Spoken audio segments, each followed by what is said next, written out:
I didn't raise my voice when Karen accused me of stealing community electricity. I didn't even interrupt her as she stood at the front of the HOA conference room, waving a printed screenshot of my electric meter like it was a smoking gun. I simply waited for the room to go quiet, then calmly. I connected my phone to the projector and played the video footage of her Tesla pulling into my private driveway 3 nights in a row, my outdoor solar outlet glowing green beneath it, the timestamp and energy output visible in the corner of the frame. I let the footage run long enough for the seat cushions to start creaking and the air to thicken. And when it ended, I slid a report across the table from my energy monitoring app, highlighting the exact kilowatts siphoned straight from my panels into her vehicle. "Your car," I said quietly, "has been feeding off my property for 12 hours total."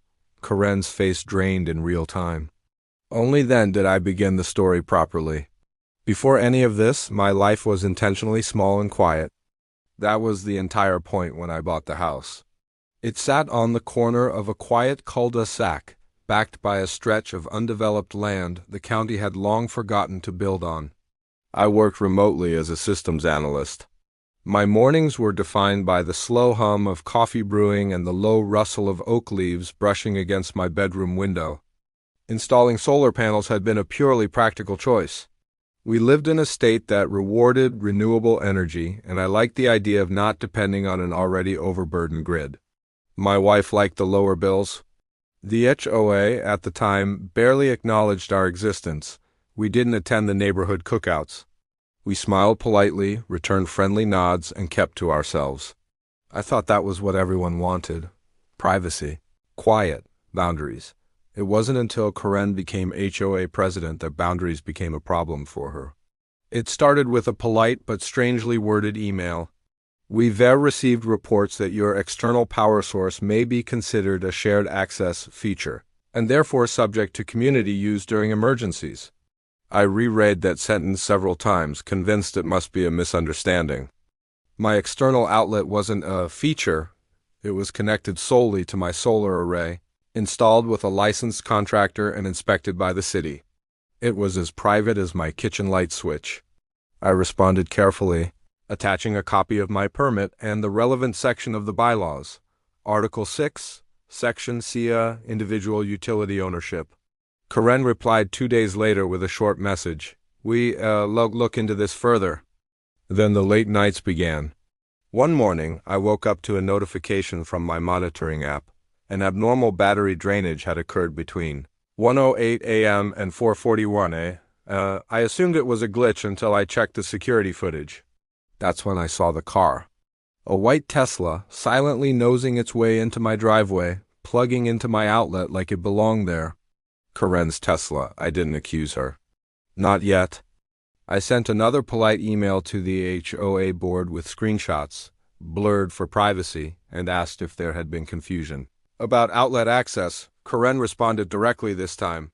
"Several residents believe your solar setup is part of a shared sustainability initiative. Until clarified, the board has approved limited access. Approved. My private electricity." The emails turned cold. Fines followed.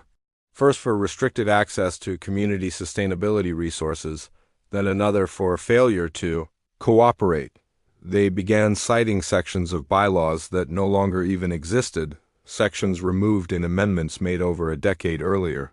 Neighbors stopped waving. Someone wrote "share" in chalk at the base of my driveway. My wife started double-checking the locks at night. I could feel the unease under her silence. That's when I stopped arguing and started reading. Every night after dinner, I spread papers across the dining table, original plats, the deceleration of covenants, recorded amendments dated in legal cursive from the county clerk's office. I traced the legal evolution of our HOA from 1993 to present. The truth was buried in an unassuming addendum filed with the county. Amendment 8B Individual Energy Production Clause. It stated that any homeowner who independently invested in renewable infrastructure retained exclusive rights to that production, and any unauthorized access was legally considered energy theft under State Utility Code 41.3b. I installed a second camera. I sensed it with my solar monitor. I logged every spike in usage and matched it with video footage. I consulted a local energy attorney who gave me one sentence of advice: let them keep doing it. The case writes itself. For weeks, Karen's car returned under the cover of darkness. Each time, my evidence folder grew thicker. Her arrogance did most of the work for me. At the next HOA meeting, Karen stood tall and collected. She claimed I was hoarding energy that should benefit the community. She accused me of sabotaging neighborhood unity. I didn't react.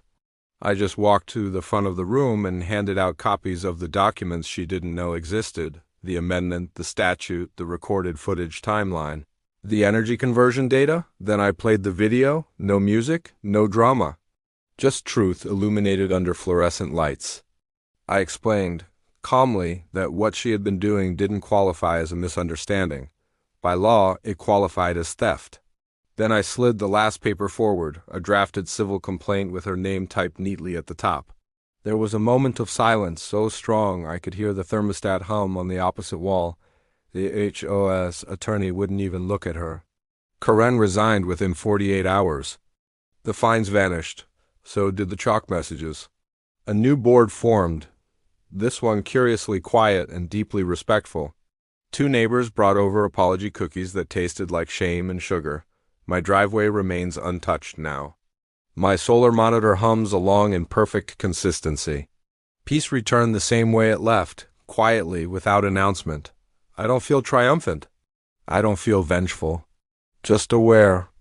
Aware that power docentia belonged to the loudest voice in the room. It belongs to the one patient enough to collect it, measure it, and eventually turn it off. And as for Karen's Tesla, well, she's back to waiting in line at public charging stations like everyone else. Now the OA leaves me alone. Everyone does.